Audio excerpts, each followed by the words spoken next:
Okay, so hopefully you can see that. So I just want to briefly go through what we discussed last time. And last time, Shiur, I'm hoping tonight's one you'll find a lot more entertaining, because last week's was a bit more factual, going through what does the oral Torah contain.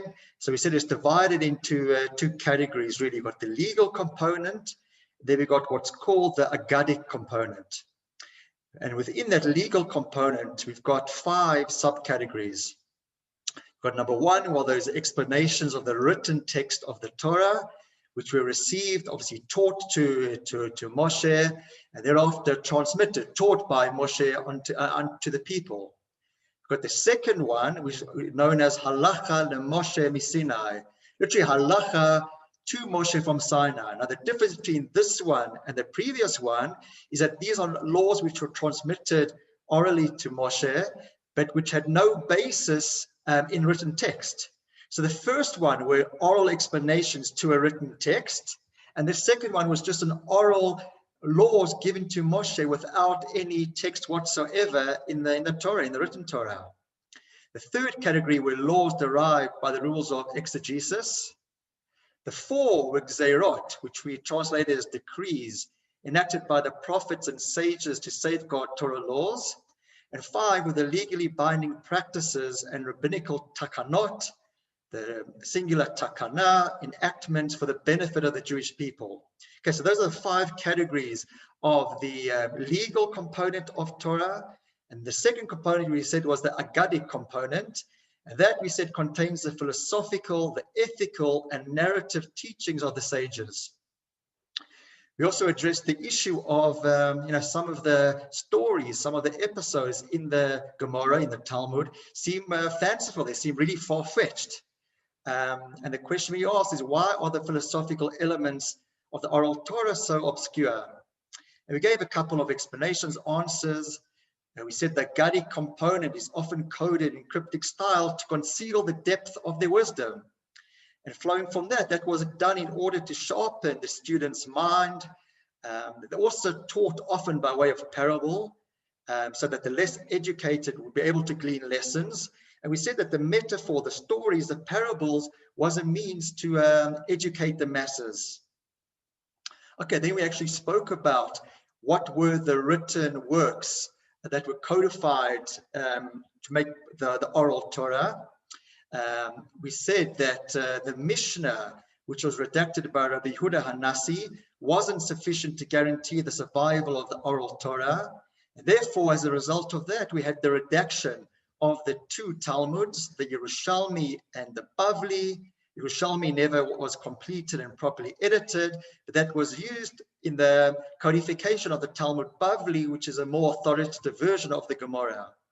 And then lastly, we said that the oral Torah also includes the Midrashim, and we defined that what the Midrash is collections of commentaries, stories, metaphors, ethical essays organized according to the books of the Torah, prophets, and writings. And we said that, very importantly, the oral Torah also includes those hidden, what you call as nista, the concealed elements of the Torah, the Zohar, the Kabbalah, the hidden secrets of the Torah. So that was last week. Just nod if you can see the change of screen. Give me a nod, Doc, if there's a different. Okay. So what I want to go on to today, and I'm hopefully going to find it a lot more exciting. It was certainly exciting when I prepared it, so I hope it will transfer across. So again, what we've done is we looked at the contents of the oral Torah last time, but I think the important question we need to address is what indication, what proof is there that the oral Torah was indeed transmitted at the same time that the written Torah was given? Who's to say that it wasn't some ex post facto rationalization of the written Torah? How do we know? How do we know? What proofs are there that the oral Torah came at the same time of the written Torah, and therefore should be seen as one unified Torah? So I'm going to go through five proofs, which I think are exactly that. I've divided them into 5 categories, 5 parts. So part A would be vocalization and punctuation. So we know, and I'm speaking as a Balkore, someone who reads the Torah, and anyone who's come up to the Torah knows that there are no vowels. There's no vowels, there's no punctuation marks. So we need to obviously have had some linguistic tradition of how we read the Torah. How do we read the words in that scroll? And if that's the case, then it's going to be absolutely inconsistent. It's going to be intellectually dishonest to say that, okay, it's all very well to accept that there's a linguistic tradition, and at the same time, you're going to disregard that there's a legal tradition when they both would have come from the same oral tradition that's been passed down. I'm going to just drill down a little bit into that. And I thought this might be easier just to follow, but just put some points out. So even the Aleph base, and this episode is related in the Gemara of Shabbos, which actually teaches us that without the oral tradition, we wouldn't even know how to read the Aleph base, the Hebrew letters. So in this particular Gemara, I've put it here in the English, it says, our rabbis taught the following, that a non-Jew came to Shammai, and Shammai was always the more intolerant, Hillel was always the more tolerant. So a Jew came to Shammai and asked him, how many Torahs do you have? 2, he replied, the written Torah and the oral Torah. I believe you about the written one, but not about the oral one. Convert me to Judaism, said this non-Jew, on condition that you teach me the written Torah only. Shammai scolded him and drove him away in disgrace. The man then came to Hillel, who converted him. On the first day, he taught him Aleph, Beis, Gimel, etc. The following day, he reversed the order to him. So says the convert, but yesterday you did not teach me this way. The man protested. This is what he protested to Hillel. Hillel answers, so you see that you must rely upon me. Then rely upon me regarding the oral Torah as well. That's what it's saying. You're relying on me, how to teach you the Aleph base. If that's come through tradition, then you need to rely on me as well, that I'm going to teach you the legal tradition of the oral law as well. But it's not only regarding the Aleph base, it goes much further. It goes to vocalization and punctuation. So as I said, there's no nukudot. We don't have any vowels in the Torah. Again, if you looked at the Torah scroll, there's no punctuation, there's no nukudot, the vowels. And we open up any standard Chumash today, and we have absolutely the start of the verse, the end of the verse, the vowels, how to read the particular words. But we need to understand that those publications, the vowels, only came about in the Chumashim, and it's not even really well known. We can possibly generalize and say anywhere between the 7th and the 10th centuries do we have the vowels coming into the Chumashim. Until that time, that the vowels were developed and put into the Chumashim, we have, how do we read the Torah accurately? That's only through the oral tradition, through generations, teaching the Tanakh in exactly the same way as they had learned it from their father Zayda, going back all the way to Moshe Rabbeinu. So let me give you some examples where we actually find this, that without knowing the correct pronunciation, the correct vowels of words, we would never have known what the law is. So number one, and they are related, look at Shemot. Here we have the Torah prohibits cooking a goat in its mother's, and I've put there 3 dots. What? It says, Lot tavashel b'di ba. Rodney, sorry to interrupt. Yes. Sorry, I just muted you again. Yeah. The presentation hasn't changed. You're still in your original summary. Okay, so thank you. Let me just do that again.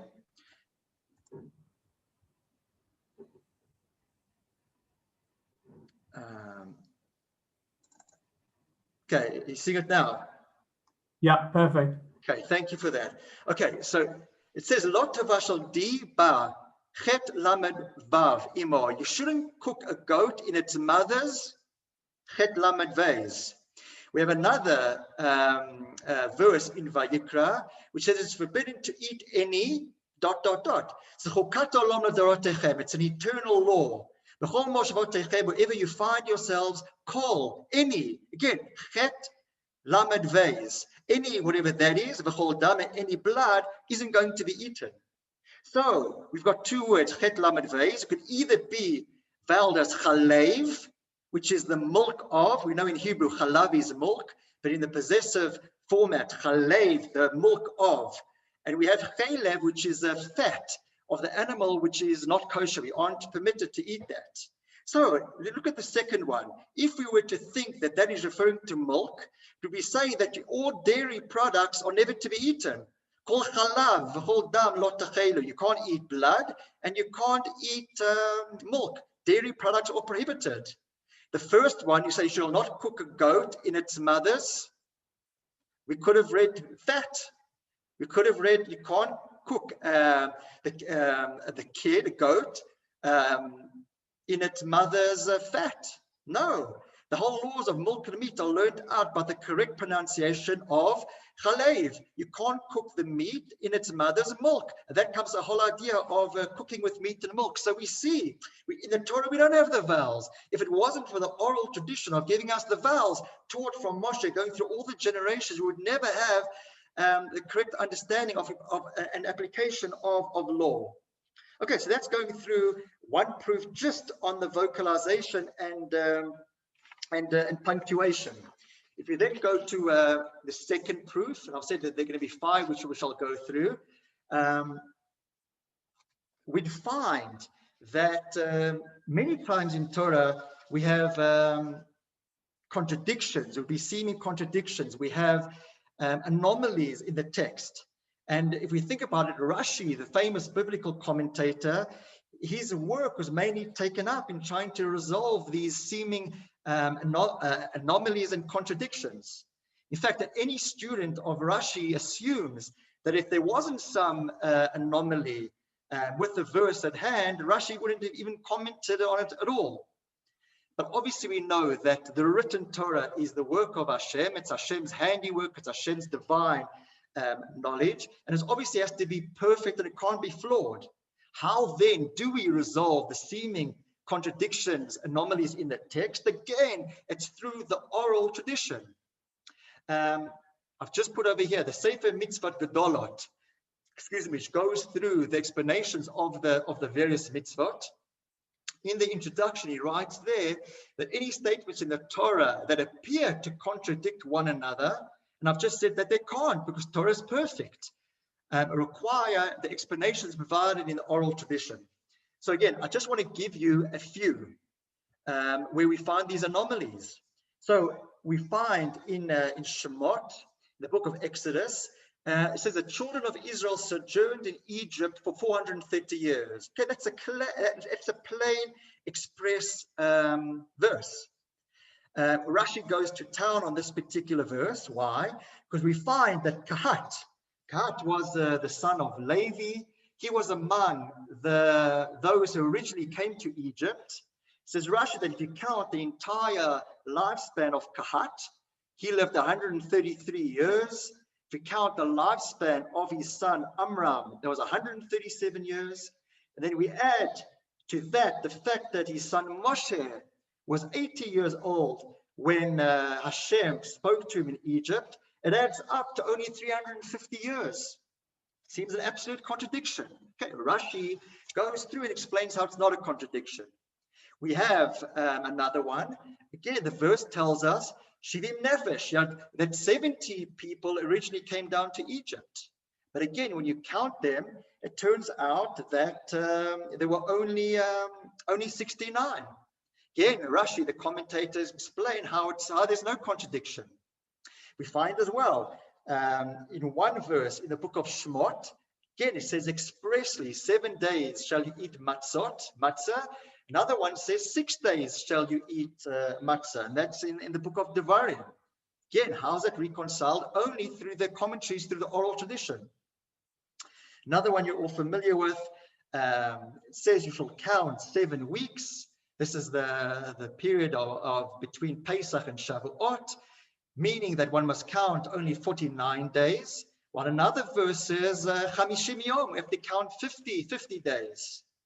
And I'll just say one verse, when it speaks about the giving of the Torah, it says, God descended upon Mount Sinai. And another verse says, you saw that I spoke with you from the heavens. So again, which was it? Was it God coming down on the mountain? Was it God speaking from the heavens? if we don't have the Rashis, the oral tradition, the other commentators, it wouldn't make sense.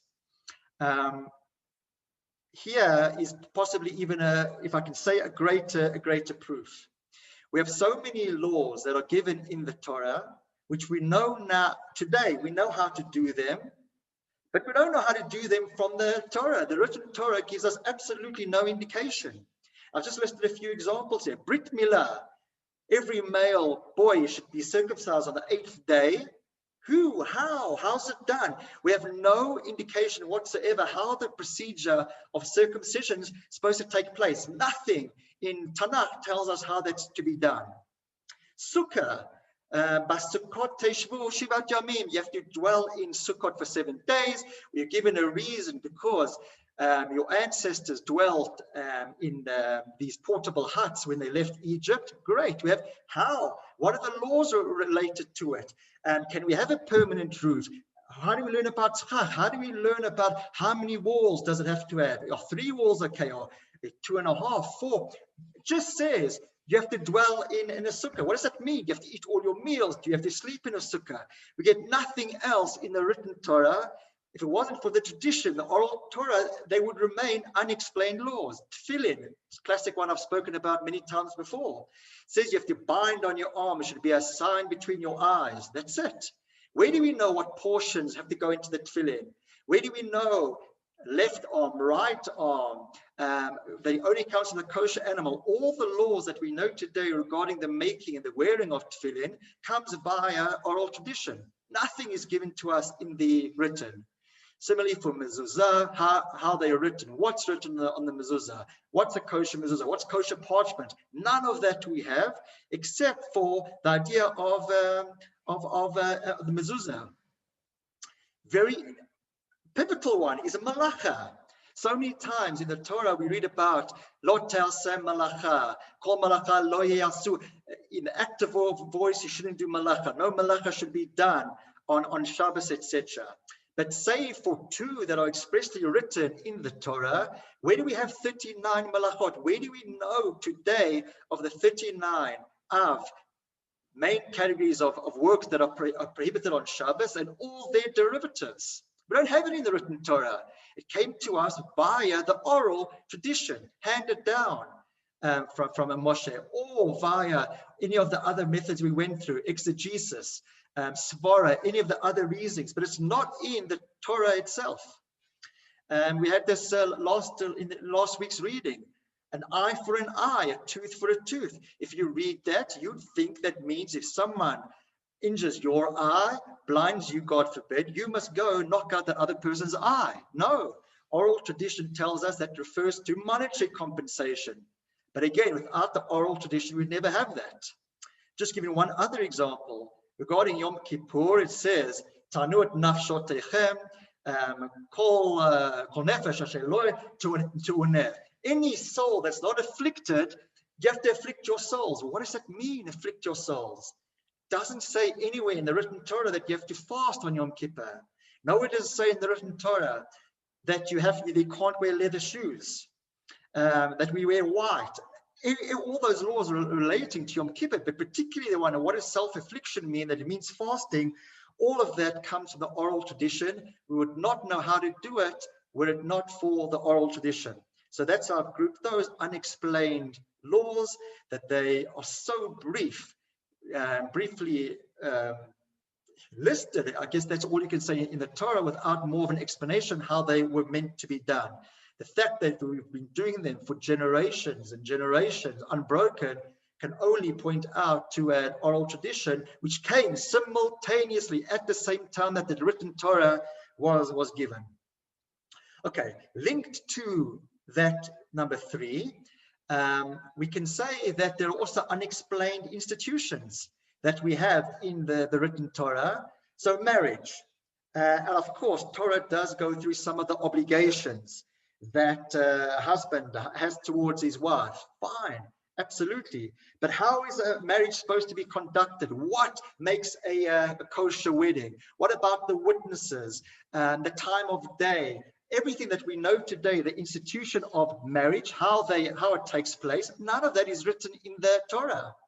Similarly for divorce.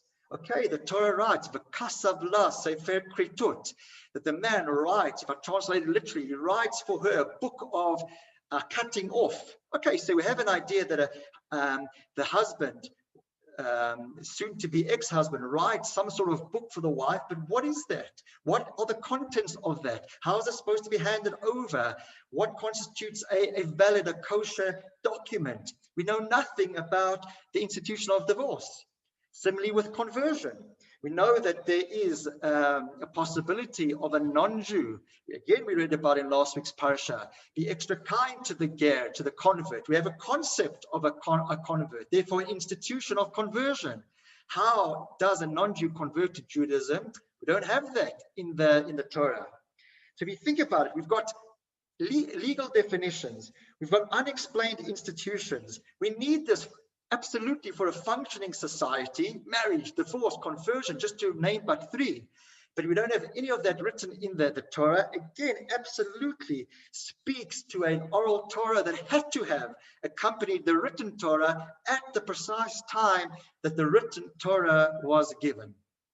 Okay, so if you think I've blown your mind up until this point, so if you think that things which are not expressed in the written Torah gives the most proof to the fact that there is an oral law, then we go into the fifth part, which actually then speaks about the references in the written Torah that themselves allude to the oral tradition. That, for me, is certainly more express, more of a blatant proof of the oral tradition. So again, here's one example where we speak about shchita, we speak about ritual slaughter. Comes from chapter 12 of Devarim. I'll put the Hebrew there, but you can just read through the English. It says, "When the place chosen by God to carry his name is far away, you may slaughter your cattle and sheep that God has given you in the manner that I have commanded you. You may then eat them in your cities according to your heart's desires." Okay, that's the pasuk we have in chapter 12 of Devarim. So we can obviously ask the question, if the slaughter that's referred to in this pasuk is performed in the manner that I referring to God, have commanded you, where are those commandments? We don't find them written in the written Torah. Nowhere in the written Torah do we find laws pertaining to how livestock is supposed to be slaughtered. Again, there must have been an oral tradition that existed at the time when the Torah was given, when these written laws were given. Similarly, if we look at the construction of the Mishkan, look here, we have it expressly in the book of Shemot. It says, "You are to erect the tabernacle according to its rules as you were shown on the mountain." So Hashem showed Moshe how to construct the Mishkan, but those instructions are nowhere recorded in the Torah. And when I say the Torah, in the written Torah. Okay, so those were five proofs that really show that there had to have been, if we were looking for any proofs, there had to be an oral Torah. I'll just go with the vocalization and punctuation. We would never have known even basic aleph bays. We wouldn't have known vowels. Does it talk about cooking the goat together with its fat or its milk? We would never have known about meat and milk cooking. That's a problem. Or maybe we would have thought that eating blood and eating any dairy, eating any milk is prohibited. We would have made such a terrible mistake. What about those contradictions within the text? There can't be contradictions if the Torah is perfect and it must be perfect. We have the oral tradition that resolve some of those anomalies in the written. Many of those unexplained laws, this is proof number 3. Brit Milah, Tfilin, they mentioned, but you don't have any idea how to perform any of that. Yet you've been doing them for centuries. There's obviously an oral tradition that goes at the same time when the written Torah was given. Institutions, which Torah mentions, but doesn't give us details how they to be performed, again, proves that there had to be an oral tradition together with the written. And the last one I mentioned were the textual references to the oral tradition itself. Okay, that was part A of this particular talk, and I purposefully tried to make this shiur a bit shorter than the previous ones, because I know the previous ones have gone on a bit long, and I apologize. So I'll try and make sure that the following ones are similar length of this one. part 2, I wanted to try then speak about what are the advantages of the oral Torah. And when I say that is the obvious question, why didn't Hashem just write down the entire Torah? And again, we did discuss this briefly previous Shiurim, but let's also divide into different components. So part A is book knowledge is insufficient. Excuse me. So if you think about it today in the secular world, if you think about, we've got a doctor on the call, think about a surgeon. Is a surgeon going to learn all the intricacies, all the surgical procedures just from a textbook? It can be the greatest textbook in the world, but if it's not having teaching, practical teaching by, and let's call it a Rabbi, but here it would be a doctor, a trained surgeon who would teach him how to operate, what to do. The textbook might be great, but you need that practical, experiential knowledge. Similarly, if you're going to be a electrician, a plumber, any of the trades, you know, the greatest textbook, but without someone teaching you that, showing you how it's done practically, a Rebbe for our purposes, you're never going to know it properly. It's just going to always remain theoretical. There are going to be problems. There's going to be a vacuum in your knowledge. I don't know if any of you are familiar with the following story. So there's a story told of a teacher, and this teacher asks her students. She says, "Here, who my students? Who here in this class who learned how to swim from a book?" And she waits for them to put their hands up, and she sees no one. Not one of the children puts their hands up. And when she sees that no one does, she points out to them the obvious reason. She says to them that tragically, all those people who learned how to swim from a book are no longer with us today. Okay, swimming also has to be done practically. You're not going to learn to swim by downloading a book on the internet or finding a dummy's guide to breaststroke or to crawl or whatever. No, book knowledge is insufficient. If you look what the Otzar HaMidrashim writes, so I'll just put a brief summary and then I'll go into the actual text. One can learn more from seeing the Torah lived than by reading about a book. And in fact, a lot of Pirkei Avot speaks about this as well. So look what he writes here. He says, serving Torah scholars is greater than studying Torah. Why? Where does he see that? So as we find regarding Yoshua, it says, Yoshua bin Nun, it says, Meshareit Moshe, Moshe's attendant replied. And this is a quote from the book of Bamidbar. And says the Otzar HaMidrashim, it doesn't there state Moshe's student. Says, if you go to the Hebrew, it says Meshareit Moshe, his attendant. What did he do to serve him? He would carry, this is Yoshua, he'd carry the bucket and bathing utensils and bring them for him to the bathhouse. But in doing that, he would observe how a great Torah sage behaves, how he performs, how he behaves even in the most menial tasks of everyday life. That's where you absolutely learn from. I want to also show you from, you can have as much theory as possible, but look what's written regarding preparing kosher meat, the idea of having mentorship. We have this written in the Shulchan Aruch. And together with the Ramah's glosses, this comes in Yoredeya, which speaks about the whole thing of kashrut, milk and meat, laws of shechting, etc. So what's written over there? That the method of removing the forbidden fats, and look there you've got the word as well. Those we said about the chaylev, that's a forbidden fat, must be learned by observing an expert in the field. It is impossible to explain it sufficiently in a book. So today, a shoichet, you're not going to just become a shoichet because you learned the Gemara and you learned the Yoredeya and you got smicha on Yoredeya. No, it doesn't work like that.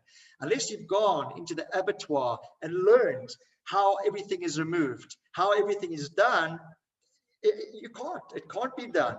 So again, it's speaking about book knowledge is insufficient. There must always be more than just what's written in the book. Okay, number 2 is oral Torah resolves ambiguities of the written text. And that's also what I said. as part of the proofs for the oral Torah in the first part of the Shiur. But if I want to just elaborate on this point, if we think about it, any written text, and just think about it today in social media, anything you pick up, any written text can be interpreted in two opposing ways. And a written explanation would then be needed to explain, again, you could add ad infinitum. And if you actually think about it, this is what happened with the Mishnah, which was to begin with a concise explanation of or redaction of the oral Torah, but then later required the Gemara to be redacted. That was to resolve ambiguities. So why was there need?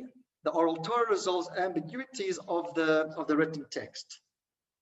Okay, number 3 is the written law is more concise.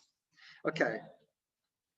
Still, we have a question. We can maybe say that the fact that the oral tradition resolves the vagueness and the ambiguities of the written text, well, that maybe creates a burning question. Why didn't Hashem give us just a lengthier text? Write the Torah, it'll just be longer. Put it all in the written Torah. We know, I said before, Hashem obviously wrote a perfect text. Let him write that, make it a bit longer. It'll be a perfect text. The answer being that the ambiguity of the written text was precisely the method. It was to facilitate the in-depth study of that written text, to look at and discover the multiple levels, the facets of the meaning. I think we mentioned it in the previous trip, but we'll mention it again here. The citation from the Gemara, that if there was to be written, if the written Torah was to be written out, containing all the oral, then it would never end. It would literally be it would just be too cumbersome. Look what it says in the Gemara. One cannot write out everything implied in such a multifaceted text as the Torah. So here's the actual text. Lest you ask, Shema Tomar, since the laws contained in the oral Torah are important, why were they not written? And these were the sages themselves asking the questions. What does the answer for this verse states? And it's a verse in Kohelet, which says the making of books is endless. How much can you write into the Torah? And you're going to see, I'm going to come a bit later to state why it could never be written in any case earlier on for later generations. Okay, a fourth idea, and it's such an important one. I did allude to it before, the idea of when I spoke about the electrician, the plumber learning. It ensures a personal contact and feedback. Okay, if you've just got a book, if you've just got the written text, and again, oral Torah was always meant to remain the oral Torah.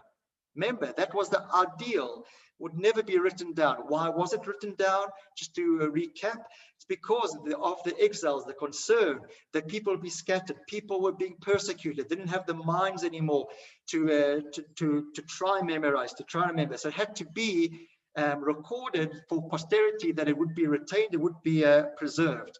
But if there was just a written Torah, you were never going to have the personal contact. You were never going to have that learning process. And the oral tradition depended, what it needed was the give and take. It needed that dialogue. You needed the teacher-student relationship. You needed that constant feedback between the teacher and the student. The teacher needed to know at that particular time, my student, is there a question? Do you absolutely understand this? When Evelyn Green here was my music teacher, she's not going to go forward in teaching if she thinks I didn't understand the previous section. There needs to be that constant feedback. She may have given me a textbook to study, given me exercises, but that doesn't take the place of the teacher, that constant dialogue, that feedback. And also the written text, no matter how perfect, as I said before, is always going to be subject to misinterpretation. So without that hands-on teaching, that dialogue, there could be the misinterpretation, but the most important one there is that feedback. Okay, going on to the next one would be integration with the material. I did say this in the previous Shiur, and I'm going to allude to it again. I think I did put it here in the text, that it was really the oral tradition that became our covenant, that really became our Brit, our covenant with Hashem. Because, as I've put over here, and this is what the Maharal says, that the oral Torah requires concentration, requires memorization. It becomes completely integrated into a person. It's not, therefore, just something that's written on a piece of parchment. It's not something that remains detached from the student, but it absolutely becomes part of that person. And that's why, as I said, the oral Torah is the covenant, the bond that joins us, the recipient, together with the giver, that being Hashem. And that's why, and this is what I did allude to in a previous shiur, that's written in the book of Shemot, but as I mentioned previously, the Gemara in Gittin goes through it, where it says, Al pi advarim ha'ele karati itcha brit. Al pi means the mouth. By the mouth, the words that came from the mouth, it's the oral tradition that really cemented the covenant between the Jewish people and God more so than the written. And when I come to this one, number 6, and in fact, this is the penultimate one that I'm going to speak about. This one, together with the last one, also speaks about why it's inherently Jewish. So again, we have over here, we wanted to make sure that it remained ours, it remained the privilege of the Jewish people. Look what's written in the book of Isaiah. He actually asked, what would happen if the secrets of the Torah were made public? And obviously by that he means the oral Torah, because the written Torah was written. We know it became part of the Christian Old Testament, New Testament. We know it forms part of the Islam belief. So it's an open game. Everyone's got access to the written, but not so much the oral. So you're right, say, if I would write for them the many facets of my Torah, this is as Hashem speaking, they would be regarded like a stranger, a non-Jew. So then what would be the difference between a Jewish person and a non-Jewish person if everything was accessible, if everything had been written in the written Torah? Then what's the difference? Where have I hamavdil? Where have I distinguished between Jew and a non-Jew? We say, we say in the Musaf on Yom Tov, you chose us above all the other nations. Also, we've got the Gemara, which says that Rabbi Avin said, had I written many facets of my Torah, this is very similar to what I just said in Hosea, wouldn't they be considered like strangers? What would be the difference between them and other nations? These could display their books and those could display their books. These could display their records and those could display their records. The record would be absolutely the same. So what would distinguish a Jewish person from a Roman, a Babylonian, or whatever? Okay, those who remembered from last week, Yalkut Shimoni is one of the Midrashim. So this actually comes at the end of Parashat Kitisa, which again, we read the beginning of this last week's Parsha in Shkalim, and we're going to read in a few weeks' time. Just the summary is the oral Torah preserved the uniqueness of the Jewish nation even while in exile. So listen to this Midrash. Got in the Hebrew, but here's the English. When God came to give the Torah, he told Moshe of the scriptures, that being the written Torah, Mishnah, Agada, and Talmud, all in order. As it says, God spoke all of these words. That's what we have before the giving of the Torah, including the questions that each mature student would ask his teacher in the future. God said to him, go and teach this to the people of Israel. Moshe replied, Master of the universe, write it down for your children. Whereupon God said, I would have liked to give it to you in written form, but I know that in the future the nations will rule over them and will take the Torah from them. My children would then be no different than the other nations of the world. Therefore I shall give them the scriptures in writing, but I will give the Agada, Mishnah, and Talmud in oral form. God said to Moshe, write for yourself the scriptures, but through the Mishnah and Talmud there will be a distinction between Israel and the nations. Along the same lines, Rabbeinu Bachya writes, it appears to me, that's himself, that the reason Moshe was not given permission to write down the Mishnah is because if he had, the secrets of the written Torah would be revealed, similar to what the others have said, And then all the other nations who neither accepted nor wanted the Torah would understand it as well as the Jews. He just goes one further. He says, we know the tradition that Hashem offered the Torah to all the other nations first. And they said, no, tell us what's in the Torah. And they said, it's contained there, don't steal. Don't steal, we don't quite like that, not for us. Went to the other nation, written, don't murder. No, murder is important, not for us. Now, those same nations that rejected the Torah, now they're going to have all the Torah and all its oral tradition available to them, says Rabbeinu Bachya. Doesn't make sense. Goes in line with what we said with the previous Midrashim as well.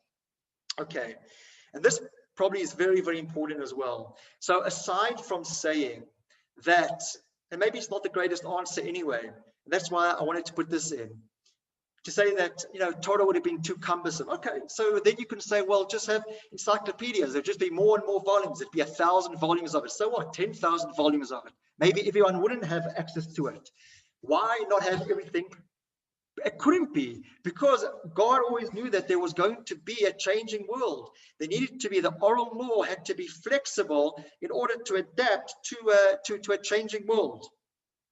Think about it. When Torah was given at Mount Sinai, to that nation at that time, to those people, that era, they would never have heard of concepts like democracies. They would never have heard of something like computers, nuclear weaponry, medical technology that we have today. How would Torah then relate to a dynamic world, to a changing world, to a technological world? Only by, and this we mentioned in previous shiurim, only if Torah, through the oral law, gave us the principles. It could never enumerate every single technology that's ever going to come, every single case that's ever going to be brought before a posek, before a decider of Jewish law. Impossible to record absolutely every case. But if Moshe was taught and we were given the principles of deduction to know how do we apply laws, and that's contained in the oral Torah, well, that we use to apply to any law, to anything that might change, that might adapt in the future. Look what another Midrash says, Midrash Shemot Rabbah. Moshe was taught, and we said this before, the general principles of how to apply the Torah to any situation that might arise in the future. This is exact wording. Did Moshe really learn the entire Torah from God? But as the verse attests, its breadth is wider than the earth. It's a quote in Job, Eov. And he learned it in only 40 days. So what is the answer? Rather, God taught Moshe those principles.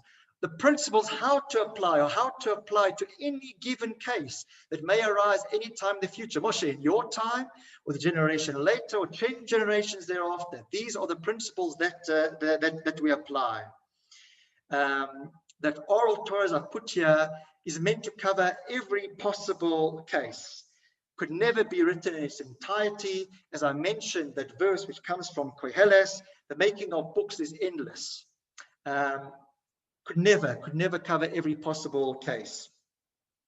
The last point I'm going to mention is that Torah was entrusted to man to address any possible situation. This is really important. This I've said before when I've quoted about the Vayachulu that we say on a Friday night before Kiddush.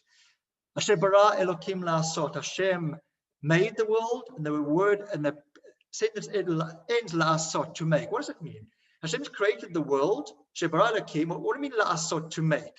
La'asot is to us. We have to be a partner with Hashem. Hashem created an imperfect world. We charged in lifting the world, as the late Rabbi Lord Sachs used to say, fracturing or healing a fractured world. That's our job. La'asot, we have to be partners with Hashem. And so it is in the application of Halacha. Hashem gives us the laws. He gives Moshe, and he gives us the abilities and the sages to interpret those laws and apply. But he gives us, and I say us, the great rabbis, the former rabbis, up until the Talmudic eras, were able to make those laws. And now poskim of our times to apply to modern day technologies, it's given to man. In fact, we have the pasuk in the Chumash as well, which says "Lo v'shamayim hi," referring to the Torah. You should never think it's out of my grasp. Lo v'shamayim hi. Torah isn't in our hands. It's here in the physical realms. It's here for us. We have the ability. We're given the ability to apply law. We're given the intellect to apply the Torah through the oral tradition to anything that may come any other time in Jewish history related to technology. Think about it, cloning, think about in vitro fertilization, all the things we're coming up with now, organ transplants. How could sages of centuries ago ever contemplate any of that? Any of that? Vaccines, what we're thinking of now. Can you take a vaccine? Can a vaccine only be taken if you've got 50 years of proven research, or can you now take it after a year of research? What is it? Rabbi, that we had the verse in last week's parasha of Mishpatim, that you shall surely heal, which means go to the doctor. And if the doctor of the time is telling you that this is a proven ways, then that's what Hashem is telling us. So there is the human intellect which goes with Torah, but Hashem entrusts that to us. When I say us, I'm not talking about myself or anyone on this call, but I'm saying of the Torah poskim to make these decisions that may arise. But we can understand they could never have been fathomed. They could never have been contemplated. Now, I often thought speaks about some of the texts relating to the times of Mashiach. And in fact, the prophets speak about it. Al kanfei nesharim, you're going to be coming on the wings of eagles. Maybe those prophets visualized an Al plane, but in their language, in their terminology, they could never. How do I verbalize? How do I write down a plane? But in their eyes, it was like the wings of an eagle. So however Mashiach, please God, eventually comes, maybe it will be the wings of a Boeing, or whatever the case would be, of a plane. That is the technology. That is how our times have progressed. Maybe it's not going to be the wings of eagles. Maybe it will. Maybe that is a good way to end, that please God, Mashiach should come soon without any more delay. However, it's meant to be the wings of eagles, or the wings of the nearest Al plane, and COVID should go away. But I'll end it over there. And next week, in fact, next week I might actually do a shiur on Purim. As you know, we've been studying Purim just before Mincha every day. Those have been joining, but I might just give like an in-depth look at some of maybe the problems, or some of the problematic areas that maybe arise. And maybe I'll do a shiur on Purim. But regardless, please God, thereafter, and obviously I'll send out emails and WhatsApps. Thereafter, we will, please God, continue with the development of Halacha. But when we do that next, I'll certainly begin it again with a summary, and then we'll go on to please God, the next one. So thank you for joining. Have a good night.